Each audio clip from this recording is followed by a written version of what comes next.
everybody, and welcome to my queer view. I'm so glad that you guys are here. Happy Juneteenth, everybody. For those of you who do not know what Juneteenth is, today's video is going to walk you through the history of Juneteenth and why it is important that we all celebrate it. The puppies are playing. I do apologize for the little bit of noise in the background. But Juneteenth is not a quote-unquote black holiday or black history. It is American history. I am a white person, obviously, and some think that I shouldn't be speaking on this issue, and I completely disagree. I think that regardless of someone's race, to learn history is absolutely extremely important. So we're going to watch this clip from MSNBC on the history of Juneteenth, guys.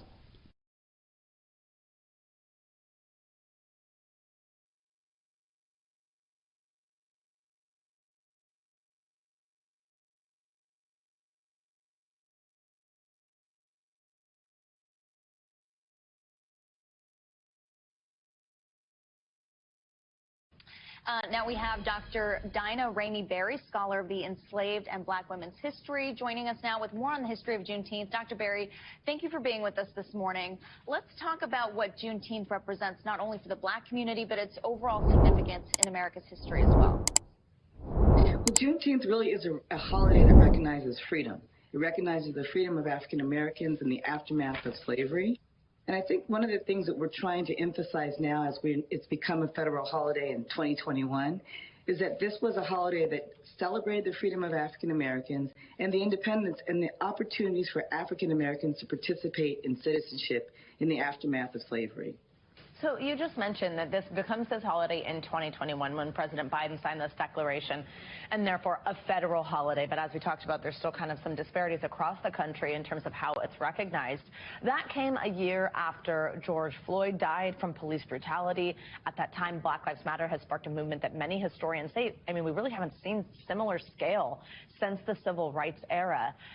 How do you think those events help to reignite these calls for change? And then also put in the context of all of that going on, the fact that finally Juneteenth becomes this federal holiday.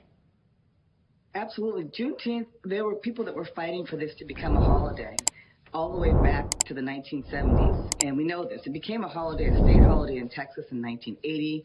But African Americans and those that were formerly enslaved fought and celebrated Juneteenth as early as 1866. But I do think you're right. George Floyd was a significant turning point. The death of George Floyd, to see that an African American could be choked to death in broad daylight by an officer, was something that really changed the way people thought about African American freedom.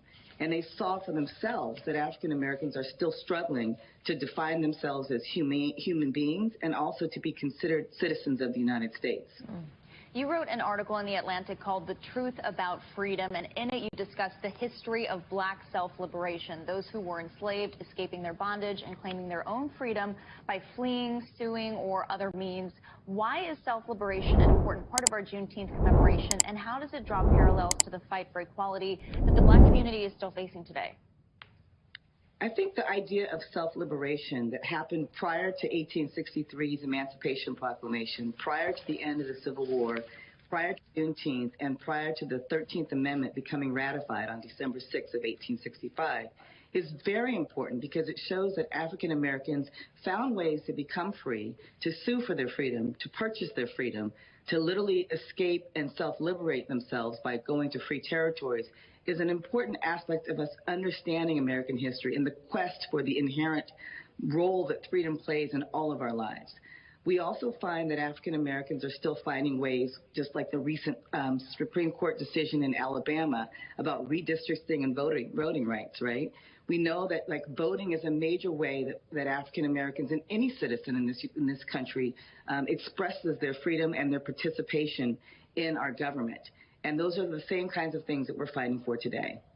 Dr. Berry, while you're talking about self-liberation and people who had the strength and the courage to do this even before 1863 or 1865, remind us, just while we have you, as a historian, as a scholar, on those years, or the reason that this is the particular date that is Juneteenth, that is this celebration of freedom, it was because for years there were people in the United States who did not know that this was true for them. Walk us through kind of just those 2 years and what this day actually was, what happened on Juneteenth.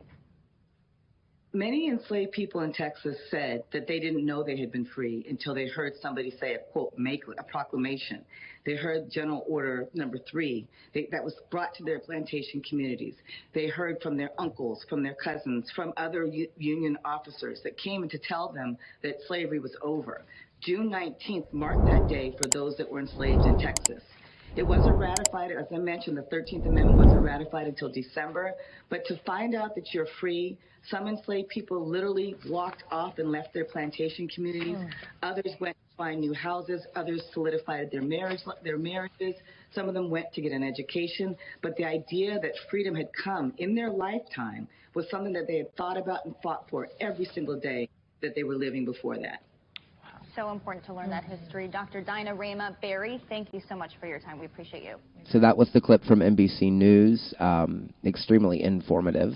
I hope you guys enjoyed that. We're going to now go to a clip from the History Channel, kind of giving us the same understanding of what Juneteenth is and why it's important that all Americans understand our history and celebrate the national end to slavery. So we're going to go to that clip now. My name is Marcia Chatlin. I'm a professor of history and African American studies at Georgetown University.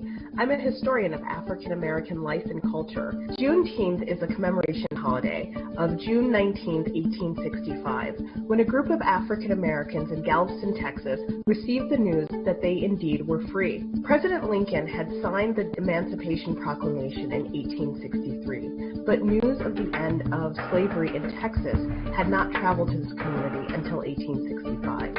Since then, Juneteenth has been a day of commemoration of the struggle against slavery and a celebration of freedom.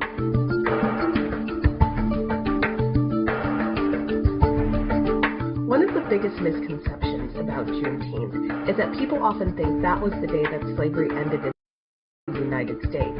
But in fact, the 13th Amendment, which abolished slavery in the United States, was passed in the Senate on April 8, 1864, and the House on January 31st, 1865. Although Juneteenth celebrates the knowledge that slavery had ended, it's important to remember that the conditions that mirrored slavery, whether it was Jim Crow or the suppression of civil rights or continued struggles to fight racism, those continued long after the end of slavery. And so the Juneteenth holiday reminds us of where we've come, and it also inspires us to think about the places we want to go.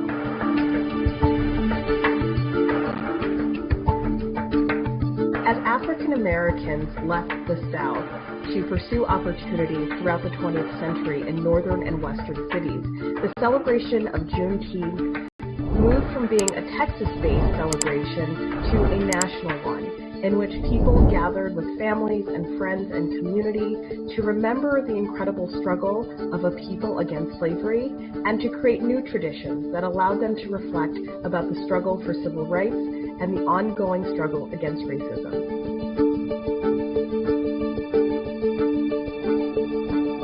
Although slavery was abolished in 1865, the fight for civil rights has continued to the present day. So Juneteenth provides people with a sense of encouragement and inspiration to continue to fight on behalf of their community and their families for freedom. And it also is a holiday that, as it continues to become more and more popular, it allows people to look back at the past and encourages them to learn more about African American history.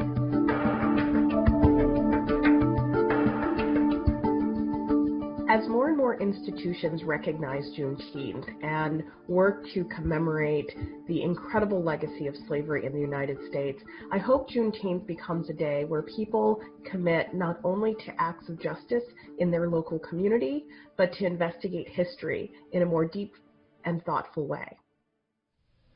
Okay, and so we just seen the video clip from the History Channel as well. Incredibly informative. I'm glad that you guys have checked the video out.